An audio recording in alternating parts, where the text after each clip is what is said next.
মাদারীপুরে 2 দিনের টানা বৃষ্টিতে তলিয়ে গেছে শহরের অধিকাংশ রাস্তাঘাট, বাসাবাড়িতে ঢুকে গেছে পানি।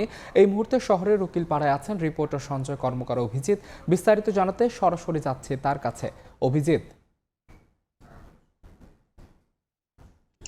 টানা 2 দিনের বৃষ্টিতে মাদারীপুরের বিভিন্ন এলাকা পানিতে নিমজ্জিত হয়ে রয়েছে। রাস্তাঘাট, অলিগলি, এমনকি বাসা বাড়িতে ঢুকে পড়েছে পানি।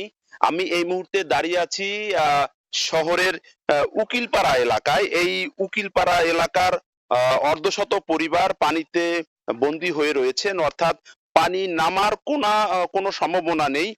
এখানে চারদিকেই থই থই করছে পানি, অর্থাৎ একটু বৃষ্টি হলে এমনি জলাবদ্ধতার সৃষ্টি হয়। এরপর টানা 48 ঘন্টার বৃষ্টি জনজীবনে দুর্ভোগ নেমে এসেছে। পৌরসভার বিভিন্ন এলাকা পানিতে তলিয়ে গেছে। পানি নামার কোনো সম্ভাবনা না থাকায় এবং পদ্ধতি কোনো পদ্ধতি না থাকায় মানুষের দুর্ভোগ চরম আকার ধারণ করেছে। গৃহবন্দী হয়ে পড়েছে এখানকার অনেক বাসিন্দারা। আমাদেরকে তারা জানিয়েছেন যে এই পানি যদি দ্রুত অপসারণ করা না হয়, সেক্ষেত্রে পানিবাহিত নানা রোগ হতে পারে। তারা সেই আশঙ্কা করছেন।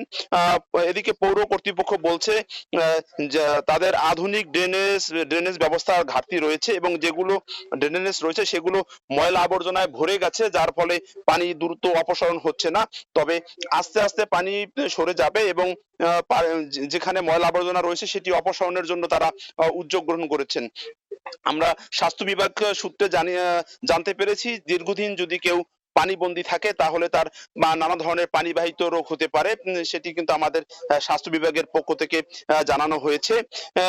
মাদারীপুর পৌরসভার আসলে যে কয়টি ওয়ার্ড রয়েছে অধিকাংশ ওয়ার্ডেই কিন্তু এই সমস্যার সৃষ্টি হয়েছে।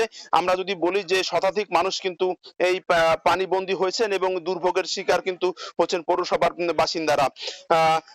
শহরের বিভিন্ন এলাকা রাস্তাঘাট যেহেতু তলিয়ে আছে, সেখানে জনসাধারণের চলাচলে দুর্ভোগ পোহাতে হচ্ছে এবং স্কুলগামী কলেজ পড়ুয়া শিক্ষার্থীরাও কিন্তু চরম বিপাকে পড়েছেন।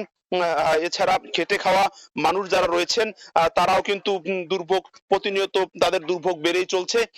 এক কথায় যদি আমরা বলি যে এই পানি যদি দ্রুত অপসারণ করা না হয়, তাহলে দুর্ভোগ কিন্তু মাদারীপুর পৌরবাসীর বেড়েই চলবে।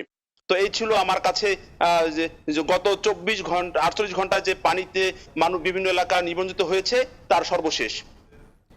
বৈরী আবহাওয়ায় মাদারীপুরের সবশেষ খবরাখবর জানতে সরাসরি যুক্ত ছিলাম সেখানে।